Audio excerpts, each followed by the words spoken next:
Skip பண்ணிடாதீங்க. Skip பண்ணா நீங்க தான் வருத்தப்படுவீங்க. நான் இன்னைக்கு உங்களுக்கு ஒரு குட்டி கதை சொல்லலாம்னு ஆசைப்படுறேன். கொஞ்சம் பொறுமையா கேளுங்க.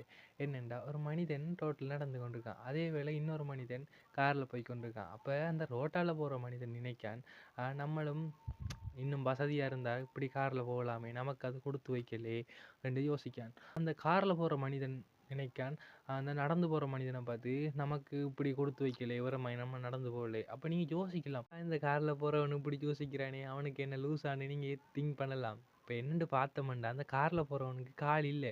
அப்ப அந்த நடந்து போறவன் வந்து சந்தோஷமா ரோட்ல நடந்து போக்குள்ள இவன் பார்க்கான், என்னடா அவன் இப்படி எல்லாம் ஆடி ஆடி போறானே, நடந்து போறானே அப்படின்னு ரசிக்கான். ஏன்னா அவன் கால் இல்லை. அதே வேளை அந்த அந்த ரோட்ல நடந்து போறவன் என்ன யோசிக்கான், நம்மக்கிட்டையும் காசு இருந்தால் இப்படி காரில் சொகுசாக இருந்து போகலாமேண்டு. அதை மாதிரி தான் மனிதன் வாழ்க்கை என்பது வந்து ஒருத்தனுக்கு வந்து அவனோட சூழ்நிலைக்கு ஏற்பதான் கஷ்டங்கள், துயரங்கள், துன்பங்கள் கிடைக்கும். இப்போ உதாரணத்துக்கு எடுத்தோம்னா ஒரு வேலை எடுக்கும். இப்போ என்ன வேலை எனக்கு எக்ஸ்பீரியன்ஸ் இருக்கு, ரெப் வேலை செஞ்சினான், அந்த வேலை எக்ஸ்பீரியன்ஸ். அப்போ நான் நினைப்பேன், ரெப்பெல்லாம் படிவா விலைக்கு எடுத்து அப்படியே நீட்டாக தான் போகிறாங்க, அவங்களுக்கு சந்தோஷமாக தான் இருப்பாங்க அப்படின்னு நான் நினைக்கிறேன். ஆனால் அந்த வேலை நான் ஒரு நாள் செஞ்சு பார்த்தேன். அப்போ நான் விளங்கிட்டு இந்த வேலையில் இவ்வளோ ரிஸ்க் இருக்குது, இது என்னதான் செய்வோம் அப்படின்னு நினைச்சேன்.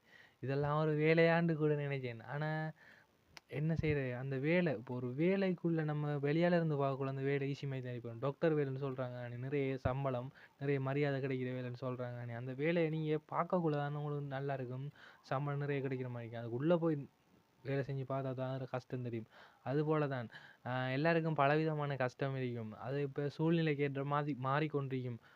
மாறிக்கொண்டிருக்கும், அதுக்கேற்ற ஆட்களும் மாறிக்கொண்டிருக்கும், எல்லாமே மாறிக்கொண்டிருக்கும். இப்போ சொல்ல வரவங்ககிட்ட என்னென்னா, இருக்கிறத வச்சு சந்தோஷமா இருக்கு. மற்றவங்க அது செய்கிறாங்களே, மற்றவங்க இது செய்கிறாங்களேன்னு மற்றவங்களோட வாழ்க்கைக்குள்ள குறுக்கிடாதீங்க. மற்றவங்க உங்களுக்கு என்னதான் செஞ்சாலும், என்னதான் உங்களுக்கு மற்றவங்க கெட்டது செஞ்சாலும் கண்டிப்பாக நல்லதை செய்யுங்க. நல்லதே செய்யுங்க, நல்லதே நினைங்க, நல்லதே நடக்கும். உங்களுக்கு நல்லது நடக்கும், உங்களை சார்ந்தவங்களுக்கும் உங்களால் நல்லது நடக்கும்.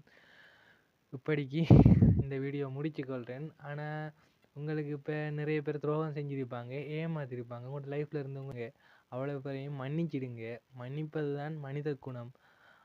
அதிமனித குணம். துரோகம் செய்தவர்களை மன்னித்து விடுங்க. கடவுள் என்ற ஒருத்தன் இருக்காங்க தானே, நீங்கள் தண்டிக்கிறதுக்கு யாரு? கடவுள் எல்லாத்தையும் பார்த்துக்கொள்வோம். நீங்கள் யாரையும் தண்டிக்க தேவையில்லை. எல்லார்ட்டையும் அன்பாருங்க, எல்லார்ட்டையும் அன்பு பகிர்ந்து கொள்ளுங்க, எல்லாரும் சந்தோஷமா இருங்க. மீண்டும் ஒரு வீடியோவில் சந்திப்போம்.